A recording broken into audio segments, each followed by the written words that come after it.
Bonsoir Fabienne Lassalle. Bonsoir. Vous êtes directrice générale adjointe de SOS Méditerranée. C'est l'association qui affrète l'Aquarius avec Médecins sans frontières. Le bateau est le tout dernier bateau humanitaire encore en mer Méditerranée. Au moment où l'on se parle, l'Aquarius est en pleine mer avec à bord 58 réfugiés. Je crois que la météo n'est pas très bonne. Comment ça se passe ?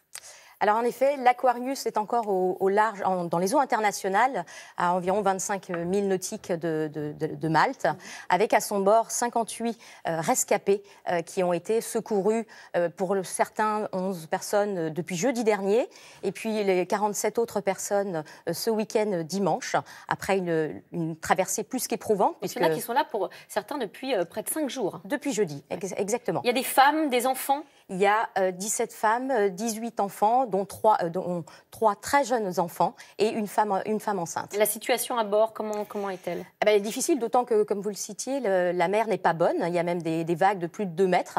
Donc on n'est jamais très à l'aise, surtout quand on vient de fuir l'horreur de la Libye et on est monté sur une embarcation qui n'en était pas une. On a traversé tous les dangers de la Méditerranée et qu'on a eu heureusement la chance de rencontrer l'Aquarius.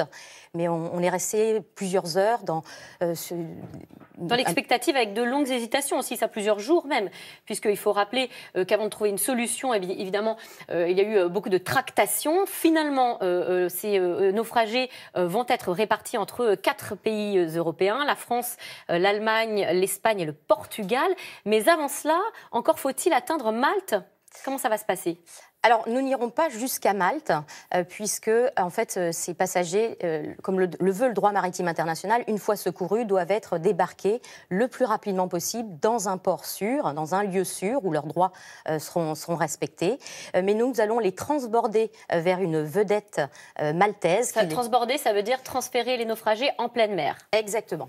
D'où l'opération délicate, qui d'ailleurs ne pourra pas se faire immédiatement. Et ces personnes seront donc ramenées à terre, à Malte, et l'Aquarius poursuivra sa route. Pourquoi cette opération en pleine mer, justement ?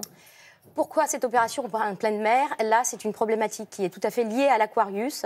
L'Aquarius a perdu son pavillon, puisque est en train de perdre son pavillon, puisque Panama, qui était notre pavillon jusqu'alors, a décidé de révoquer le pavillon à l'Aquarius. Et donc, nous perdrons définitivement notre pavillon dès lors que nous accosterons dans un port.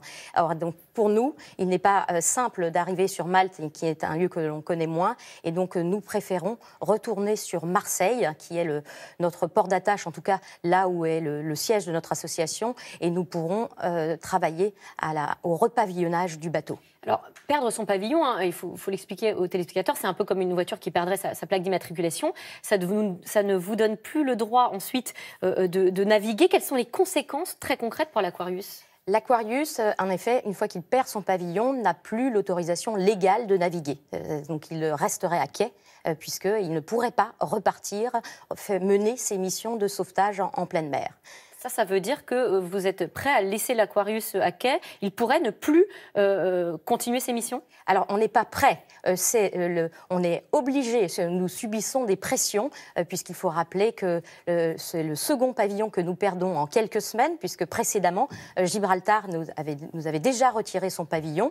Nous sommes passés à Panama, et une nouvelle fois, on nous retire le pavillon. Pourquoi ? Toujours pour les mêmes raisons, pour des raisons, et Panama s'en est expliqué ainsi, de pression politique qu'ils ont subi de la part de l'État italien, qui s'est dit, le Panama, menacé qu'il pourrait avoir des problèmes et qu'éventuellement sa flotte pourrait être mal accueillie ensuite dans les ports européens. Et c'est la raison pour laquelle il nous retire le pavillon. En fait, est-ce que vous comprenez les critiques aussi de l'Italie ? On les entend dénoncer le fait que l'Aquarius ait refusé de renvoyer les réfugiés qui étaient accueillis à bord de l'Aquarius vers le port le plus proche, qui aurait été la Libye.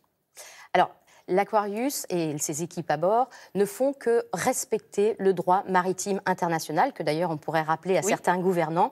Le droit maritime international veut que, évidemment, il faut secourir toute personne et tout bateau en détresse et les reconduire dans le port le plus proche, le port sûr et dans les plus brefs délais. Aujourd'hui, la Libye ne peut en aucune manière être considérée comme un port sûr. Et c'est bien pour ça, parce que nous respectons le droit maritime, que nous nous sommes bien donnés comme ligne rouge de ne jamais reconduire qui que ce soit dans cet enfer qu'est aujourd'hui la Libye. On entend aussi des critiques concernant le jeu que vous feriez des passeurs. Est-ce que vous les entendez ? On ne cesse de les entendre et il est assez. Qu'est-ce que vous leur répondez ? Il est assez facile de les démonter. Que faire ? Nous sommes face à des populations qui, depuis de nombreuses années, prennent la mer, prennent des risques inconsidérés parce qu'elles n'ont pas d'autre choix. Elles sont séquestrées, je dirais, dans ce pays qu'est la Libye, où elles subissent l'esclavage, des extorsions, des tortures. Et donc, face à cela, elles n'ont qu'une alternative, c'est de se jeter à la mer. Ce qu'elles font. Nous ne sommes que là pour les secourir, c'est-à-dire remplir une mission humaine, une humanité qui nous semble plus qu'essentielle. Nous démontrons que de toutes les façons, que des bateaux soient là ou ne soient pas là, ces personnes tenteront coûte que coûte de fuir ce qu'elles subissent en Libye. Alors, on l'a vu, la France a refusé d'accueillir la totalité des naufragés, des 58 naufragés à bord de l'Aquarius. Certains ont critiqué un manque d'humanité. Du coup, le président de la République a voulu se justifier. Il a pris la parole hier en marge du sommet de l'ONU à New York. On va écouter sa réponse. Et donc, j'en ai conscience, parfois donner le sentiment de ne pas céder à des bons sentiments faciles, parce que je pense qu'ils sont sans lendemain. Et je pense que si je suivais cette voie, elle ferait basculer le pays vers les extrêmes, elle nourrirait les extrêmes xénophobes dans notre pays et elle ne réglerait pas durablement la situation. Est-ce que, Fabienne Lassalle, vous comprenez la ligne d'Emmanuel Macron ? Alors, non, pas tout à fait, parce que je pense qu'il faut séparer les choses. Aujourd'hui, concrètement, il y a des personnes qui meurent en mer, et je ne pense même, on peut aller jusqu'aux parties les plus extrêmes. Je n'ai jamais rencontré la moindre personne qui m'ait dit il faut laisser mourir les gens en mer.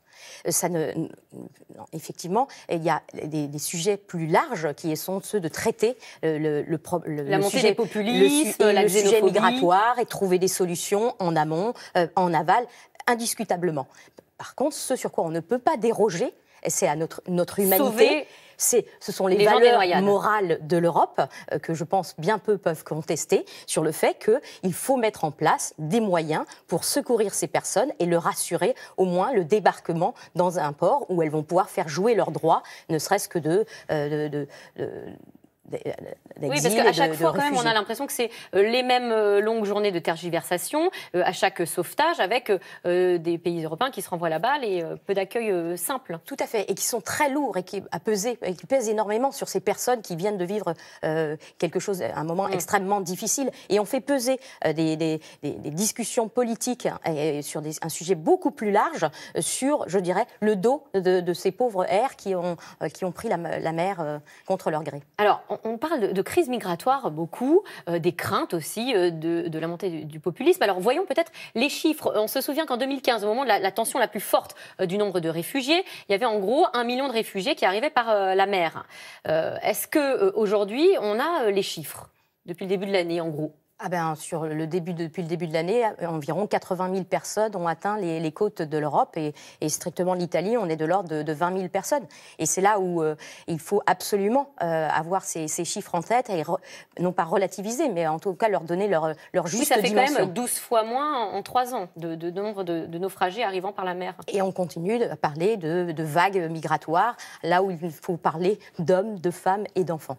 Merci Fabienne Lassalle, merci. Je rappelle que vous êtes directrice générale adjointe de SOS Méditerranée. Nous allons suivre de près l'Aquarius et puis espérons qu'il y ait rapidement un nouveau pavillon.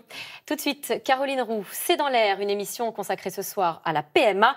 Pourquoi les débats sont-ils aussi sensibles en France ? La société est-elle en train de changer de regard sur la famille ?